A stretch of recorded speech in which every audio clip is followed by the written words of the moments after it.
Bismillahirrahmanirrahim. Alhamdulillahilladzi ikhtassa qauman li mahabbatihi wa qama qauman li khidmatihi. Wassalatu wassalamu ala asyrafil anbiya'i wal mursalin sayyidina wa maulana Muhammadin al-amin wa ala alihi wa ashabihi ajma'in. Amma ba'du fa hadhihi waraqatun qalilah tahtawi ala ma'ani jazilah ومناقب عزيزة للعارف الرباني والعالم الصمداني أبي البدل والذي يتبع التالي ويرجع إليه الغالي شيخ الطريقة السمانية في المنطقة البنجرية الشيخ محمد زيني بن عبد الغني وسميناها بغدة المحبين ونسأل الله الكريم المنان ونتوسل بنيته Sayyidi waladi adnan ayyaj'alana fa'al daimas sailan wa bainana wa bainal ikhwan min waqtina hadza ila akhir zaman wa yuballighuna ila fasihal jinan dari ni'mati wal in'am wal imtinan amin ya rabbal alamin. Dengan nama Allah yang Maha Pengasih lagi Maha Penyayang, segala puji bagi Allah yang telah memilih iakan satu kaum untuk mencintainya dan mendirikan dia akan kaum yang lain untuk berkhidmat kepadanya. Salawat dan salam atas semulia Nabi dan Rasul, junjungan dan penghulu kita Nabi yang sangat dipercaya, dan atas keluarganya dan sahabatnya sekalian. Adapun kemudian daripada itu, bermula kitab ini adalah beberapa lambar yang sangat sedikit namun mengandung makna yang banyak. Ia adalah sebuah manaqib yang sangat mulia bagi seorang arif ar-rabbani dan alim samadani Abil Badali yang menjadi ikutan bagi orang yang di belakangnya, dan tempat kembali bagi orang yang terlewatinya, Syekhut Thariqah Samaniyah di negeri Banjar, yaitu Syekh Muhammad Zaini bin Abdul Ghani radhiyallahu anhu. Dan kami beri nama beberapa lembaran ini dengan nama Bughyatul Muhibbin, yakni sesuatu yang sangat digemari oleh para pencinta. Dan kita memohon kepada Allah yang amat murah, amat pemurah lagi amat memberi karunia, dan juga kita bertawassul dengan Nabi Muhammad SAW agar menjadikan manfaatnya terus mengalir di antara kita dan di antara saudara-saudara kita dari sekarang hingga akhir zaman, dan mengumpulkan akan kita semua ke dalam surga yang luas, tempat segala nikmat dan kesenangan. Amin ya rabbal alamin.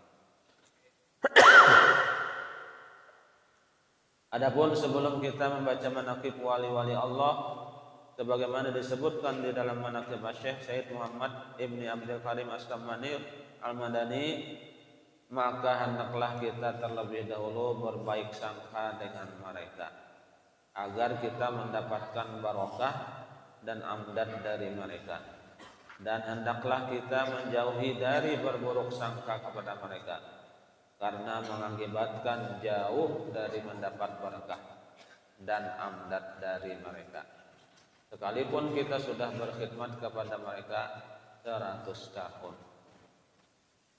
100 tahun lamanya. Bermula berbaik sangka kepada Allah Ta'ala dan Rasulnya dan hamba-hambanya yang soleh itu adalah wajib menurut ijma'. Sebagaimana sabda Rasulullah SAW, khoslatani laisa fawqahuma syai'un minal khair, husnul dhanni billah wa husnul dhanni bi'ibadillah. Wa khoslatani laisa dunahuma syai'un minasyarri, su'udz dhanni billah wa su'udz dhanni bi'ibadillah. Artinya, dua perkara yang tiada ada di atasnya sesuatu yang lebih baik daripadanya. Artinya yang lebih baik daripada ini kada ada lagi.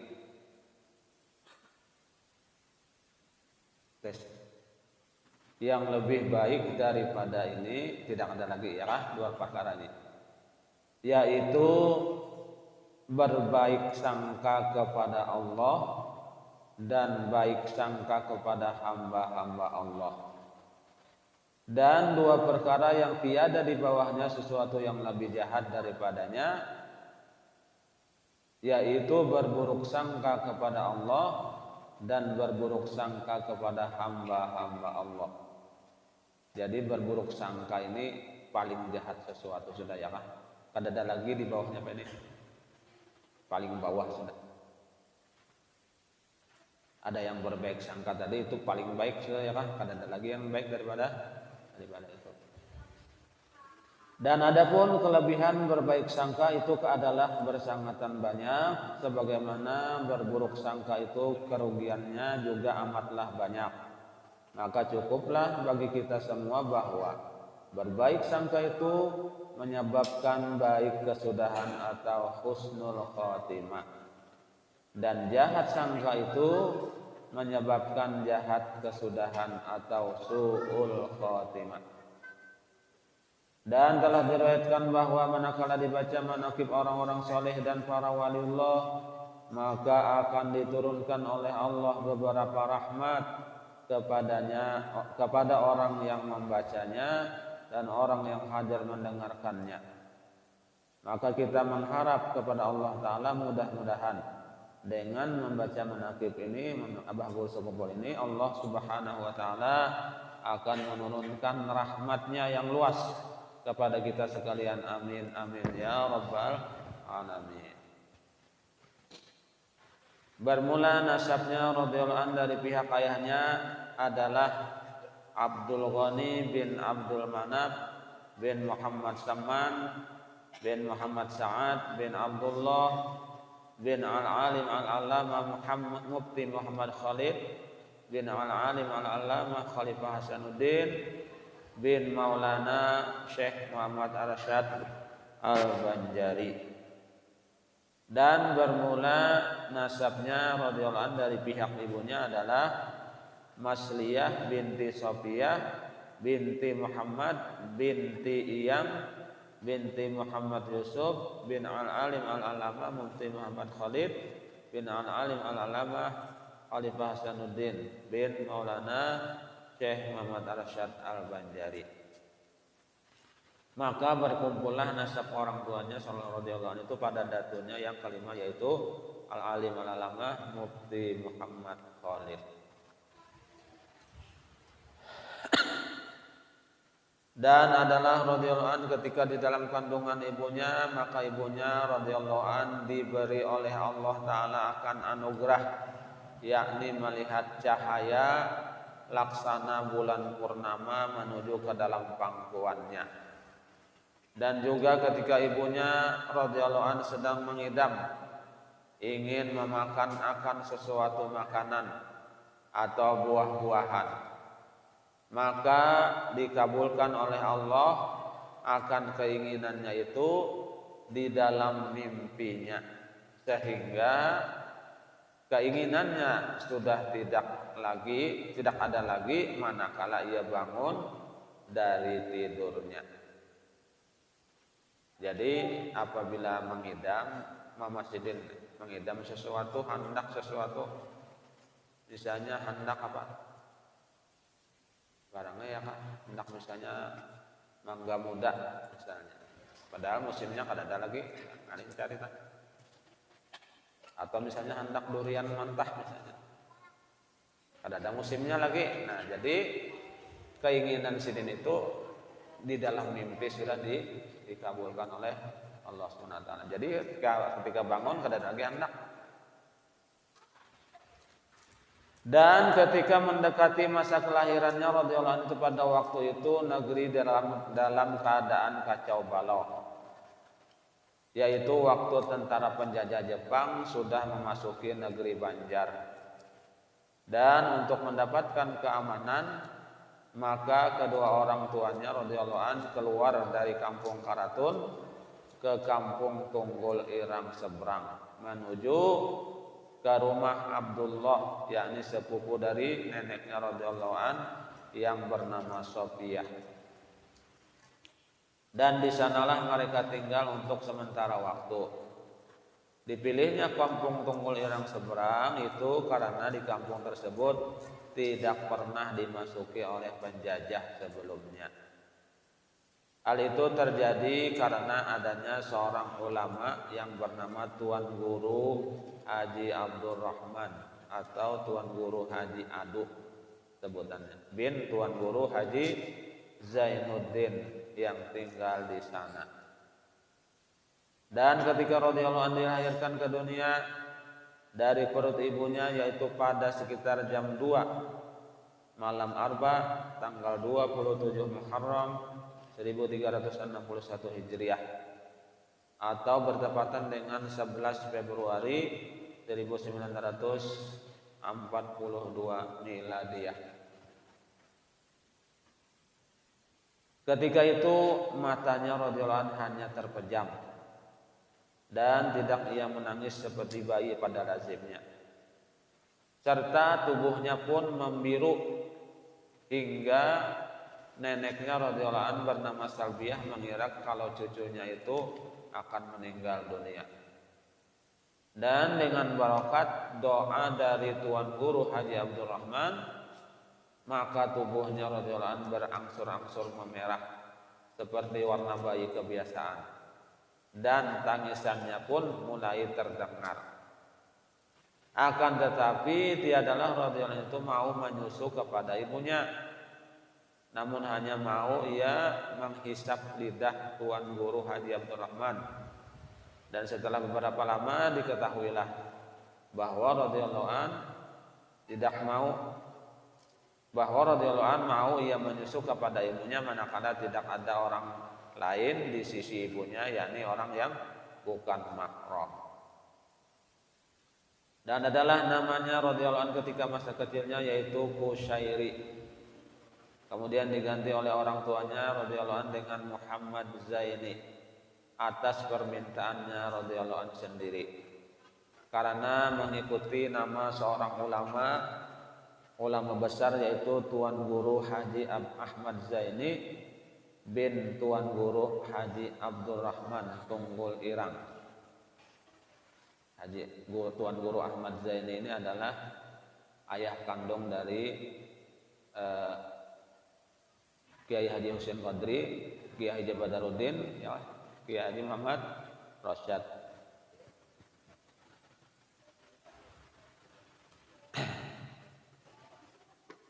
Dan adalah halnya radhiyallahu anhu itu sewaktu masa kecilnya termasuk hamba Allah yang mahfuz, yakni dipeliharakan oleh Allah dari hal yang tidak terpuji. Sebagaimana diriwayatkan bahwa neneknya radhiyallahu anhu yang bernama Salbiah pernah dipesani oleh Tuan Guru Zainal Ilmi bahwa di rumahnya ada seorang yang dipilih oleh Allah agar ia memelihara akan dia, ujar Tuan Guru Zainal Ilmi yang bakubah di Higa Datuk Kalampayan. Ya kah? Setelah kita biasa ke Kalampayan, setelah Datuk Kalampayan lalu ke dalam lagi itu Zainal Ilmi. Yang tidak lain adalah cucunya sendiri yaitu Muhammad Zaini radhiyallahu anhu. Dan juga adalah halnya radhiyallahu anhu tidak pernah ihtilam. Uji kita tuh tidak pernah bermimpi basah seumur hidupnya, ya kah? Hingga baliknya radhiyallahu anhu hanya disebabkan umur, yaitu tatkala umurnya radhiyallahu anhu telah mencapai 15 tahun. Biasa kalau orang biasa tanda balik itu pasti bermimpi basah, ya kalau mimpi basah. Nah kalau Sidin ini kada pernah bermimpi basah.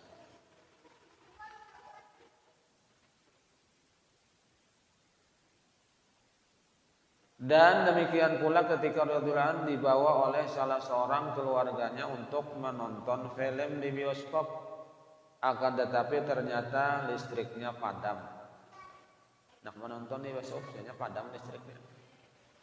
Hingga radhiyallahu anhu tidak jadi melihatnya kada jadi karena padam ya kan belikan Dan kemudian daripada itu bioskop itu pun rubuh.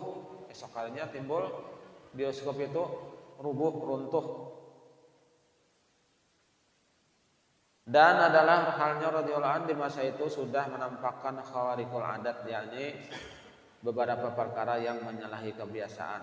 Tengah daripadanya yaitu telah datang kepadanya radhiyallahu anhu seorang kepala gerombolan perampok, ya kan? Penganut ilmu yang sesat, dan adalah ia seorang yang sangat ditakuti oleh masyarakat akan kejahatan dan kekejaman. Hingga ketika perampok itu bertemu dengannya radhiyallahu an, maka ia meminta kepadanya radhiyallahu an agar diluruskan akan i'tiqadnya yang sesat, serta dibimbing olehnya radhiyallahu an untuk bertobat kepada Allah Subhanahu wa taala. Dan adalah radhiyallahu an itu ketika usianya belum mencapai umur balik sering mendapat bisyarah, yakni kabar gembira berupa mimpi yang baik. Di antaranya pada suatu malam Jumat adalah radhiyallahu an bermimpi melihat sebuah kapal besar. Pada dinding kapal itu bertuliskan Safinatul Aulia, artinya kapal-kapal para aulia. Dan di depan pintu kapal itu telah berdiri seorang penjaga atau satpam yang berpakaian baju jubah putih. Pada ketika radhiyallahu anhu ingin masuk ke dalam kapal itu, maka ia ditegah oleh penjaga kapal tersebut. Dan adalah mimpinya radhiyallahu itu berulang-ulang setiap malam Jumat hingga 3 kali berturut-turut. Dan pada mimpinya yang ketiga itulah ia radhiyallahu an dipersilakan untuk memasuki kapal tersebut, Safinatul Aulia tadi, hingga bertemu dengan beberapa orang waliullah. Di antaranya adalah seorang habib yang bernama Habib Abdullah Barokbah dari Surabaya. Dan adalah radhiyallahu pernah pula bermimpi bertemu dengan dua cucu Rasulullah, yaitu Sayyidina Hasan dan Sayyidina Husain radhiyallahu anhuma, yang membawakan baju jubah putih lengkap dengan serbannya, hingga memakaikan oleh keduanya akan pakaian itu kepadanya radhiyallahu an, serta memberi nama oleh keduanya akan dia radhiyallahu an dengan nama Zainal Abidin, atau perhiasan cantik bagi ahli ibadah hatinya. Dan adalah radhiyallahu an itu seorang yang sering bermimpi bertemu dengan Rasulullah sallallahu alaihi wasallam. Di antaranya pernah bermimpi seakan-akan dirinya radhiyallahu anhu itu seorang bayi yang berada di dalam pangkuan Rasulullah sallallahu alaihi wasallam. Dan adalah radhiyallahu anhu sering pula liqa, artinya bertemu langsung, kada lewat mimpi aja ya kan, langsung bertemu secara sadar dengan Rasulullah sallallahu alaihi wasallam secara yaqazatan atau di waktu bangunnya. Nah, hebat mana kalau orang sudah liqa atau bertemu dengan Rasulullah secara yaqazatan atau secara sadar, maka luar biasa pangkat seorang tersebut. Tinggi mana pangkatnya ya? Jangan wali kutub. Ya, wali kutub. Nah. Dan adalah radhiyallahu itu di masa mudanya sudah mendapat anugerah dari Allah berupa kasyaf hissi. Ya kan, lagi anak-anak sudah kasyaf hissi, yakni melihat yang tidak pernah dilihat dengan mata kepala, seperti melihat sesuatu yang jauh dan atau yang tersembunyi di dalam hati, ya kan? Di dalam hati seseorang sidin melihat, nang jauh sidin melihat, ya karena akan datang sidin tahu. Bahkan kepada sesuatu hal yang belum terjadi sekalipun, ya kan? Seperti nang corona ini kan sudah diramal sidin sudah berapa? 15 tahun yang lalu sudah sidin pander, ya kan? Nah, ternyata memang kejadian. Dan adalah orang yang itu senang beruzlah, yakni menjauhi daripada banyak bergaul dengan manusia. Hal ini dilakukan oleh radhiyallahu an dengan berbagai cara, diantaranya dengan siyahah, pergi ke hutan-hutan, dan ketika siyahah itulah batu-batu dan tumbuh-tumbuhan memberi salam dengan menyatakan bahwasanya radhiyallahu an adalah seorang waliullah. Jadi batu-batu, tumbuh-tumbuhan memberi salam dengan sidin, ya kah? Basuara sidin ini mendengar, ya kah? Basuara batu-batu, tumbuh-tumbuhan. Lalu madah sampian wali, ya kah? Wali Allah. Serta menyatakan nama dan khasiat dari tumbuh-tumbuhan itu. Nah, ya kah? Ulun ini kegunaannya anu, ulun ini tumbuh-tumbuhan ini kegunaannya anu. Bepadah itu, ya kah? Akan tetapi ia radhiyallahu tidak memperdulikan akan semua itu karena tidak mau ia terhijab dari Allah Subhanahu wa taala. Sampai sini aja lah. Nah, 20 menit kan. Ya mudah-mudahan kita dengan berkat membaca manaqib Abu Bakar Siddiq ini Allah Subhanahu wa taala menurunkan rahmatnya kepada kita. Allah Subhanahu wa taala mengampuni segala dosa-dosa kita, dosa kedua orang tua kita, guru-guru kita, dan tetangga kaum muslimin dan muslimat, dan mudah-mudahan Allah mengabulkan hajat kita, hajat dunia ataupun hajat akhirat, dan mudah-mudahan Allah Subhanahu wa taala mematikan kita dalam keadaan husnul khatimah, husnul khatimah, husnul khatimah. على هذا الدنيا من عضلة النبي صلى الله عليه وسلم محمد صلى الله عليه وسلم شيخ لله الأمور الفاتحة